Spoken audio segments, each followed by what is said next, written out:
ำว่าถูกหักหลังเป็นหยังมันคือน่ากลัวเพราะมันมาจากคนใกล้ตัวที่เฮาไว้ใจและเฮาหักบ่ได้มาจากศัตรูที่อยู่ไกลสุภาษิตว่าไว้จากยุคจากสมัยก็ยังใช้ได้บ่เลือนลางคำว่าอย่าไว้ใจทางอย่าวางใจไผมันสิจนใจเฮาโบราณเว้าแม่นอีหลี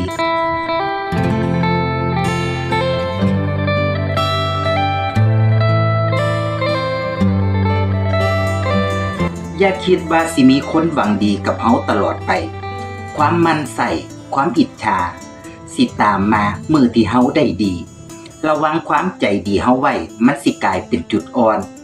มื้อได้เกลือเป็นนอนเฮาสิได้เห็นท่าแท้สันดานคน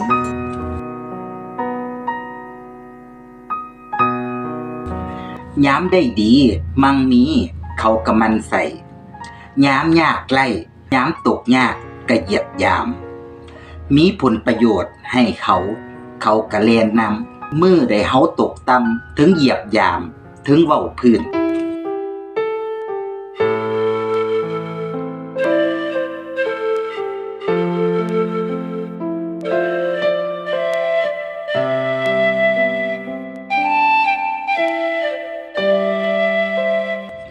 ได้ดีลื่นเขาก็เตรียมตัวเป็นคนซัว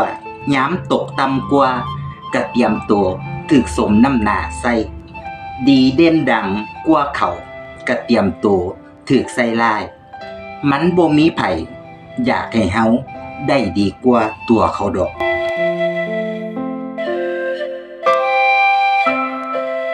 โลกบ่ได้ใจดีแล้วก็ใจร้ายกับเฮาดอกแต่โลกกำลังสิบอกเฮาว่าการที่เฮาโดนหลอกก็บ่ได้แปลว่าเฮาโง่ดอกแต่เฮาแค่ไว้ใจแล้วคนที่หลอกเฮาได้ก็บ่ได้แปลว่าฉลาดแต่เขาแค่สาดซัว